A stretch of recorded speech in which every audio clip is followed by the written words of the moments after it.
Hi, I'm Arianne Bellizaire here in the John Richard showroom, and I'm here with tastemaker, design extraordinaire Shay Geyer from Dallas, and she is probably one of the faces of High Point to me. I feel like every High Point market, you know she's going to be here. You can follow her because she always knows what the latest, greatest trends are going to be, and she combines her keen eye with not only her design projects and processes, but also her store, Dallas-based store. So we've been chatting a little bit about how she's here looking for, obviously, things for her store, but also some projects, and how she balances all of that. Yeah. So I guess what I would like to know from you, I know we're kind of starting market, we're early, but what have you seen so far that's made you really excited, or that you want to just make sure you bring back into Dallas to your projects in your store? Yeah, you know, what's great about this showroom and then some of the other ones we've seen is the great statement pieces.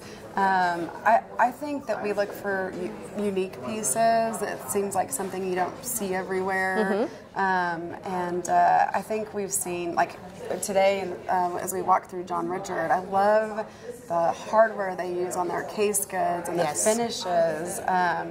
There's so much beauty in their pieces, and the quality is just, we've used them for years as a resource, and our clients love their things, and their offering, for one, is just, it's amazing. I mean, we usually book a big chunk of time to walk the showroom here. Well, and that's smart because you can get a lot accomplished here. They have a great breadth of products, and the showroom is massive, so you kind of have to have time to take it all in and ask the questions and run into design friends and all of those things. So I think it's a great place, a must-see place on the list of things to see at market. And I love color, so I think we've seen a lot of really great color and upholstery. And, so it's been exciting. This is our technically, I guess, third day. I'm like, wait, what day is it? Right. What day is it? When you come to market, don't you? Do. It's like going to Vegas. You don't know whether it's day or night and what day it is. Yeah. That's right.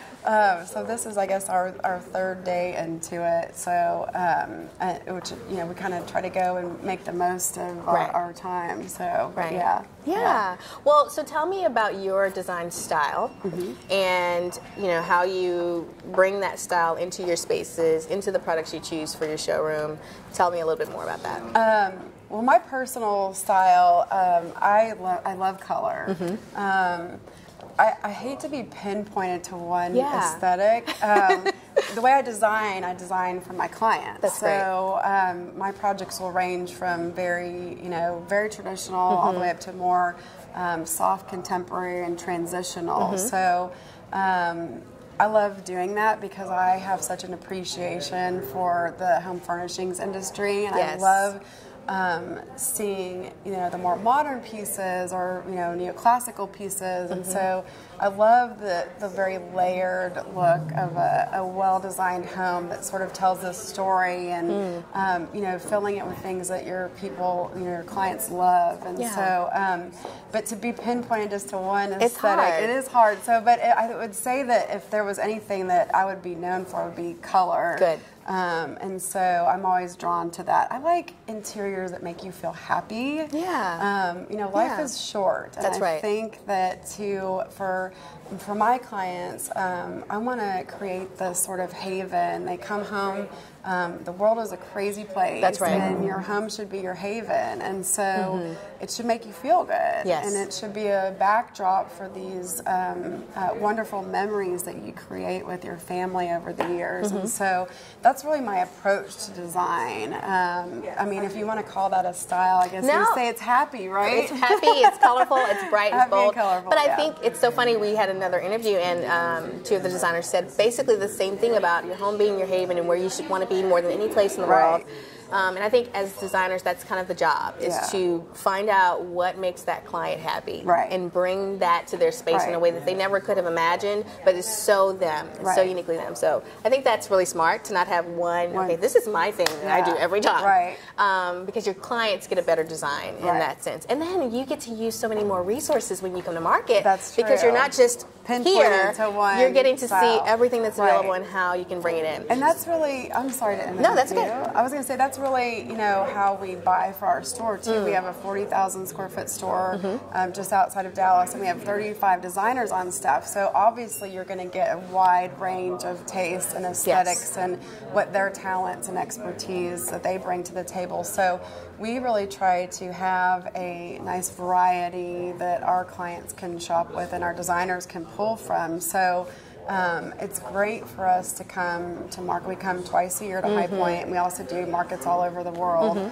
But it's a great way for us to get inspired and see new pieces and talk to industry friends and stuff. But we really like to carry sort of a range of aesthetics, and that's how we buy for the store as well. That's great. That's great. It's really smart. So I know that your mom, you and your mom get to work together, which is so cool. Yes. So tell me about that dynamic of working with your mom, you know, what she's taught you, how you bring that, how you're the same, how you're different. I think that's just a fascinating work relationship. And so my mom started our business when I was about 2 years old, and so it was funny because I've always loved like fashion and textiles, I think, and I really kind of, when I was a little older, it probably wasn't that long ago that it really dawned on me that I can remember as a kid she'd bring home her fabric samples, you know, that she was had gone to the design center and stuff that she was pulling on for different projects, and I would take those fabric samples and I would make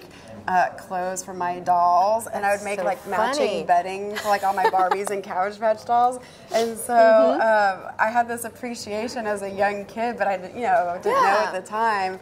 And I fought it growing up, thinking, "Oh, I'll never go into the family business," you know. But my second grade teacher, I'll never forget, Mr. Ford, was joking with my parents. They always thought I would go into like fashion design.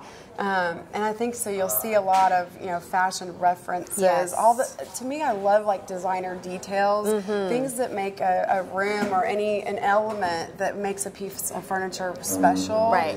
I love those details, and so you'll see a lot of the influence of fashion in my interiors. But you know, working with my mom is a dream. I mean, it really is. I'm the only child, and actually my husband works for our business as well. Okay. So it really is a family business. It really is a family business. My dad actually, once my mom started growing, he kind of came on and took more of the business side over. He was in commercial real estate prior, and he passed away 2 years ago. And so at that time, my husband was in corporate America, and we just really felt like it was time for him to transition, which I never thought would happen. Right. And we had never really talked about it. And the first week he was there, my mom and I looked at each other and we were like, why did we not do this earlier? Wow. He's the kind of guy that's like up, you know, with the roosters at like 4 or 5 in the morning. He's like a go, you know, get it done kind of guy. And you need that so that you guys can be in the creative. That's right. You need someone taking care of those elements. Absolutely. So it's a family business in every sense of the word. One of our designers, her husband works for us, and her dad does as well. Wow. And so some of the designers you saw walking through with us earlier today, one of them that's here with us has been here for over 25 years. Wow. So, you know, I grew up in the industry. I grew up going to the Dallas market with my mom, and then High Point. My very first High Point market was the October after 9/11. Wow. So I have seen this, like where they still allowed people to smoke in the buildings. I mean, it was like crazy. I mean, because, you know, this is tobacco country. But it was strange for me to have that as my first experience, and my mom has been coming for, you know, over 30 years.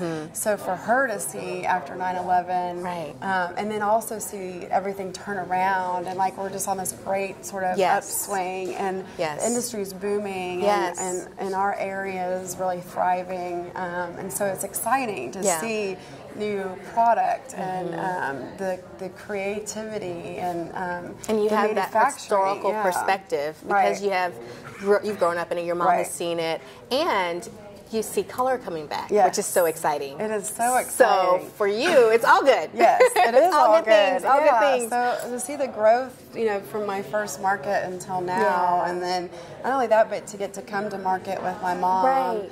She always That's jokes. so special. It is. It's great. She always jokes. I think like the last 1 or 2 markets, she's like, "Okay, this is my last market. You're just going to take over." And then of course, when the time comes around for us to book our trip, she's like, "Oh, I'm going to go." And I'm like, "You just can't get away from it. You just can't get away from it." I call it Fashion Week for interior designers. I say the same. It's Fashion Week for the home. Yes. And I now that I know your story, your portfolio makes so much sense. Oh, good. You're seeing your work and the details, because I think not only the textiles you use, but the finishes and details that you choose for your space, it makes sense that you have that strong fashion influence, and I think it's perfectly compatible with what you do every day, because it is those two industries go hand in hand. We're either leading or following, or we're always kind of in it together. So I think it's fun that you didn't have to leave behind something that really is a passion of yours. Right. You could kind of weave it into. And now we're fashioning interiors for the home, but it's interesting too to see the marketplace change, because whereas you'd see things in fashion and they're so fast paced that it would take 5 years or so, 3 to 5 years for the interior market to catch up with it. But manufacturing has changed so much that they can pick up those cues and produce these things on such a more timely basis, which is exciting because people don't want to wait this time. That's it's like one of those things, like the instant gratification. They see it and they're like, especially with social media. Yes. We post these sneak peeks, and my clients are texting me going, "Did you buy that? Yes. Is that coming to IB? Are you bringing that home?" Right. And it's sold before I even get back to the power of social media. I don't think anyone could ever expect what it does or how it influences kind of the pull and push of it with the industry. For me, I remember last week I had a client say, I know this is what you chose, because I did a presentation. I know this is what you chose, and I love everything, but I saw a countertop you chose from another client. Can we bring that in? On Instagram. And so they're watching, they're paying attention, and I think that we have such a treat to be able to come and see these things in person, but to be able to share that with the rest of the world is fascinating. So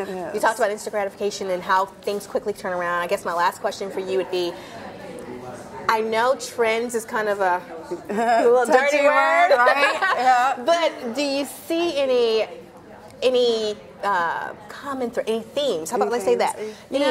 So the trend that I would be probably most on board with is the layering. It's like the collective story. So I think you can inject trends for sure into your home, maybe in small doses with your accessories and things like that. Paint, of course, pillows, fabrics.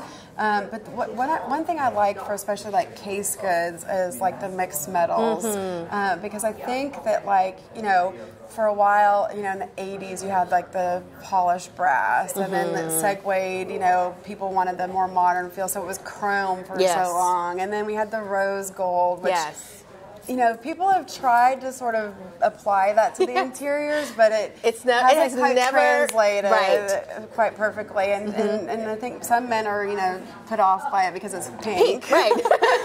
And I've seen like the copper, but what I like about that is like introducing some pieces that maybe mix, like a matte brass with a polished nickel, or a matte brass with like a brushed nickel or something. So you're getting two tones on one piece that can sort of be that sort of tie-in to like allow you to collect all these different elements that you've loved and had throughout the years and mixing finishes, because then you're not just like grouped into one trend. That's right. The whole house is in this satin polished brass or something, and so now we have to redo the whole house. So I like the idea of having that sort of timeless effect of the layering and collected look that allows people a little bit more longevity because you're mixing. Yes. Yeah. Well, I love that. So I like that trend. I love that I had a chance to sit and talk to you. I know you're so busy. I know you're so busy. You're like a woman on the go. But thank you. I love having the chance to talk to you and hear more about your story. I think everyone is going to love seeing the video. Cool. So thank you so much, Shay Geyer. Yes. I got it right. Spelled Geyer, but pronounced Geyer. Yes. Thank you so much, and I hope you guys enjoyed that interview.